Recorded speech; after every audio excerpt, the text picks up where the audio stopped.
Ladies and gentlemen, you're welcome to Piano Worship. I've got a great guest here. Actually, she was my first artist I ever produced in my life.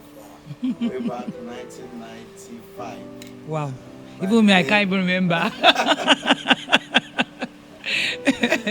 she's simply IBIRONKE. IBIRONKE. Hey, I welcome myself. So who are you, IBIRONKE? That is deep. I'm just IBIRONKE. Now, how did you get into... Okay, go on. Let me give you I'm IBIRONKE. I'm a lover of music. Music is my life generally. So this is what I do full time. And I'm a lover of God. That's all. There's so much past to you. I know that you've been a songwriter, a song producer yourself. You've been a music director. What's been your experience as a music director? Let me start from the back. Well, I think being a music director has actually taught me a lot of things. Management of people. Now that I'm even older, it's much easier to relate with people and understand people more. Then what will I say again? I think what I actually learned from being a music director is just management of people. Especially even the female part of, in the choir, the largest part of the choir is mostly the females. How to handle them, how to live life daily, and those are the things I actually learned from being a music director. The major. Now, as a songwriter, has that also influenced you being a music director? Did they play any role as a songwriter?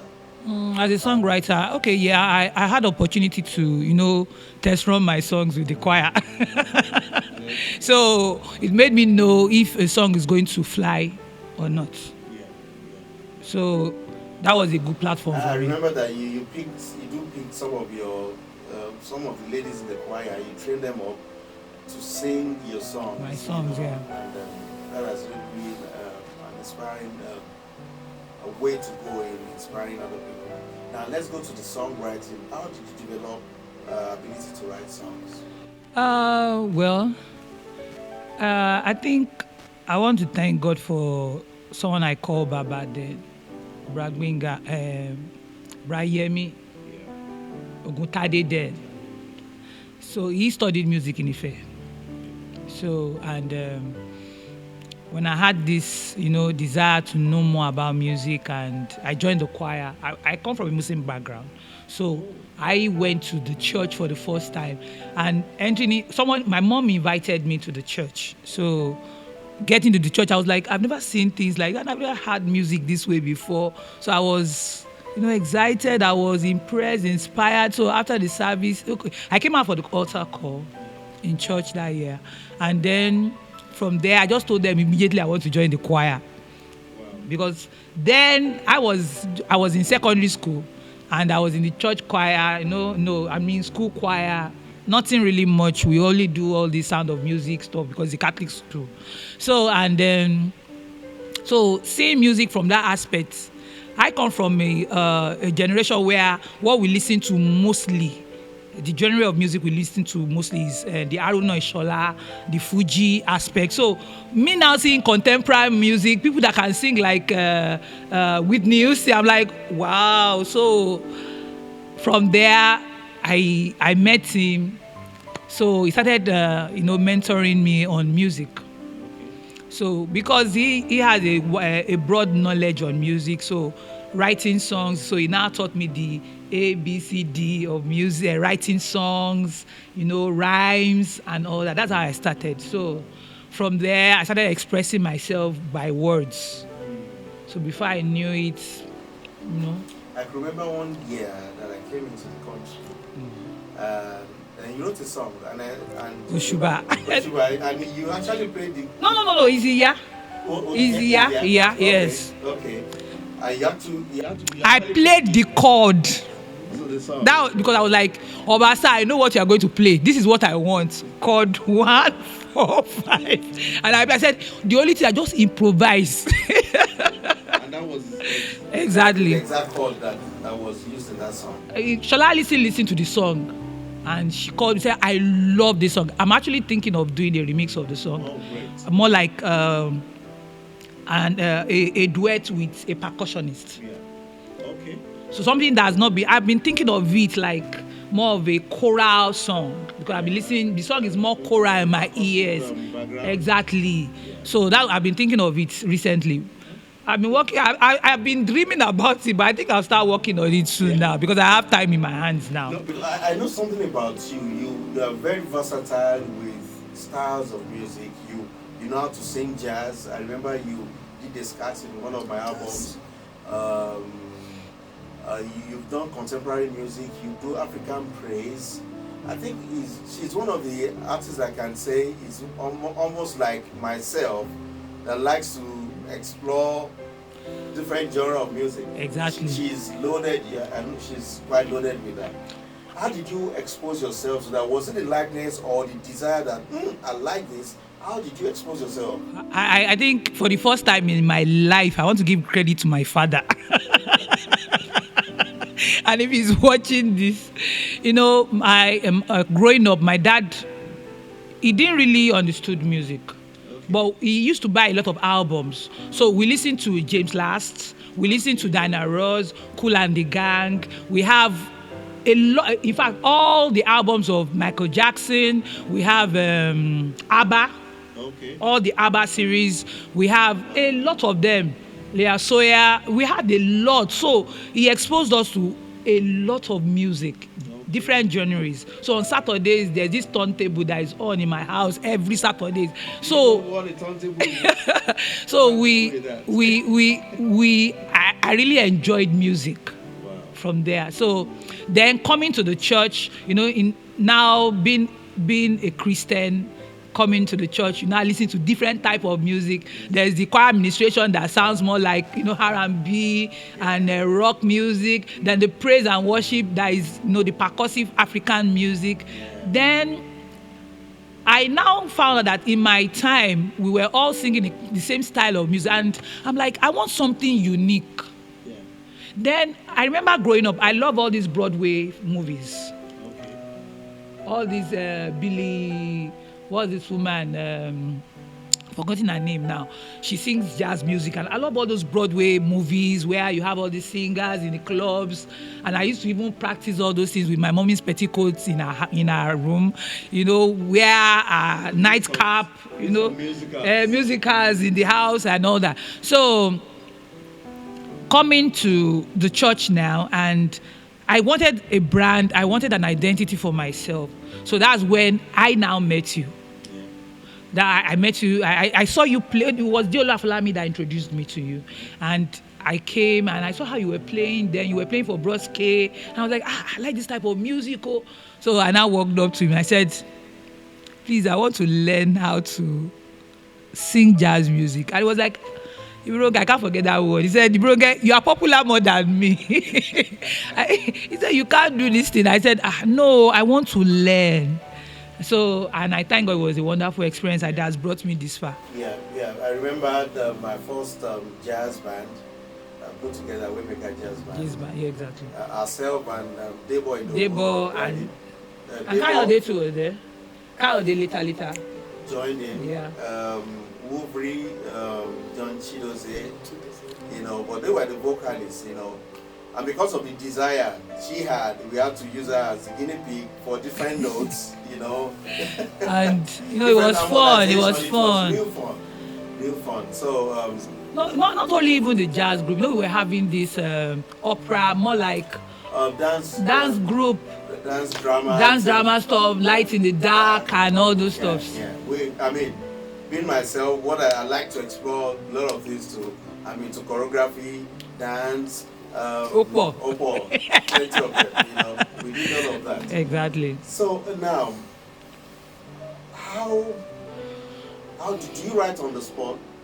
Can you write a song on the spot? Can you be inspired? Or what inspires you to write music? Is it what you see, what you're going through, or you just look at something? Look at life and you start writing? I think the only time I wrote a song on the spot was when I got a contract for a movie. Okay. That was the only time and at the end of the day, they couldn't pay for my charges, and I changed the lyrics to what I wanted, and that's what gave birth to Yeah. It was actually for a movie, and those people could not pay, so I was like, I like my melody, let me just change it to Yeah. So that was how that was. So you usually sit down to write? No, most time, no. That would be the very first time I actually intentionally sat down to write a song. Okay. So most times I might be driving and a lyrics will just come, a melody line will come, and I would just, my phone, even all my phones, I find it very difficult to give people phones. The reason is because I store a lot of songs, on the move you are driving. I just, this melody line just came on my head. I just quickly record it with my phone. Like I have like 5 phones that I need to give people, and I can't because of, the songs inside. So, and it's always difficult for me to now edit. So then I now find out that the melody line becomes, will be ringing in my ears every day, and I begin to develop it. It might just be something that happened to me. Most times I write more on my own life experience. Like there's a song I'm planning to record, more like a Broadway song. The song is To God Be the Glory. Okay, just keep the inspiration. Don't let it out till we hear from you. Okay. Now, can I put you on the spot? I want you to write a song now. Hey, yeah, that's why I told you I can't do that. So I can't do that. You will have to. What will I do now? Anything. Just sing. What will I do now? That's a theme already. What will I do now? Okay.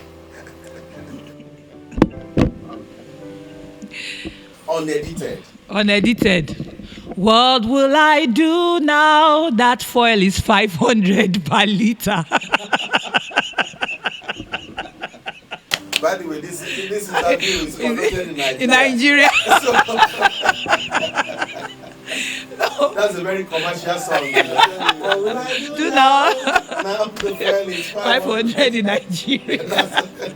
That's a good one. Best composition ever. So it's going viral. Yeah.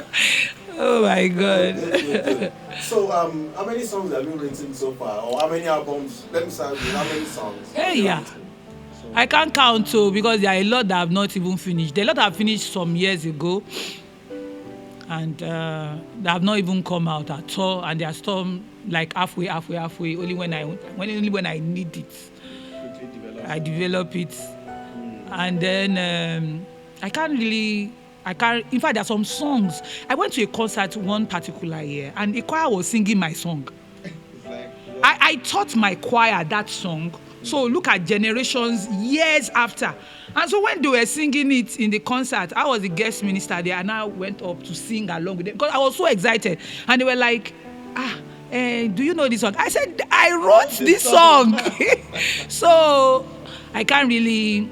I have 9 albums to my credit. 9 albums? 9 albums to my credit. The first one was Kick It Off? Yes.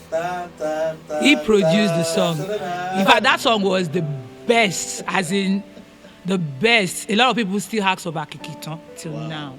Exactly. Wow. What will I give to my father? How will I tell him I love him? And all those series. Do you have the soft copy now? Do you have it online? No, those days were on real cassettes. I think I should have one copy of the cassettes. Yeah, I think you need to bring it out. Bring it out. Well, you don't have to. Then I was sounding so fresh. I was sounding very, very, very innocent. Which we always fight over, you and myself. He said your voice is manly because she's a lady. She wants to sound like a lady. Said you've got a tenor voice. Tenor, yeah. I think did you finally agree to that range? No. No, seriously. But do you know the funny thing? I've not been able to sing as low as I used to sing before. Wow. Now that's Ale Wileshi. What key did you do that song? Is it Ale Wileshi now? No, your latest single. What's the title now? Okay, no, Alatileyin. Alatileyin. Alatileyin is on, I think they eventually I wrote it on C sharp, but because of the choir arrangements, I think it's on B flat or so. Wow. I usually like I love Till Tomorrow. I always love that low range from her. You can travel anywhere in the upper part. I don't care about that. I love that deep. I praise you. Sing on. I praise you. Sing on. I'm not singing that again. I can't go more lower than that again. I used to before. I don't know if it is age or anything. No, it's maybe age of mind. Nobody wants to hear low range. Even the men are singing high. Everybody is singing high. I don't know. Nobody wants to do Babisa. So now we'll soon be going in for the worship session together. So what would you like to advise? Would you like to give to the younger ones, the younger generations upcoming? Your 2 or 3 nuggets that will help them to become. 2 things. 1, be true to yourself. Just be yourself. Don't follow the trend. What makes you unique is something that makes you different from every other person. It could be frustrating at times. It could be very, very frustrating. I could use the likes of Shola Allyson as an example. When she came out, she was just exactly different. Even Tope Alabi. Yeah. They are just so different. They don't sing the normal. And when you see them at concerts, you see like 50 songs, their own songs, and people are singing along. So, dare to be different. Dare to be different. If people don't, and if you ask these people, the songs that are trending now, they've recorded it like 10 years ago. So they also dare to be different. Exactly. So just, so for the next future, you also have to. Exactly. And then be consistent. I would say one of my greatest strengths that has helped me in the music ministry is consistency. If any pastor wants to invite me or you see me on those platforms, the first thing they will tell you is that IBIRONKE is so consistent. And she's very dogged. Exactly. Yeah. When I believe in something, oh my God, it takes God to change my mind. So that's it. So you need to be consistent. Let people be this. Don't change for anybody. Be you. Enjoy being you. Enjoy being criticized. That's another thing. Some people don't enjoy being criticized. Someone once told me, why don't you be singing, change people's songs, change. I'm like, no, this is me. This is me. God wouldn't be giving me particular songs if he wants me to be changing other people's songs. So I wouldn't be having those inspirations if he wants me. Some other people are inspired to to change. Some are inspired to just be a producer themselves. Yeah. So that's just those are the two things that have helped me. Thank you so much. I've longed so much to do this interview, and finally and me too. we've actually knocked it down now. Thank you so much. Now we're going into the worship session. So join us on the link that's going to be on this channel, so that you can be able to watch the YouTube of the worship session that comes after this interview. So till I see you another time, bye for now. Bye.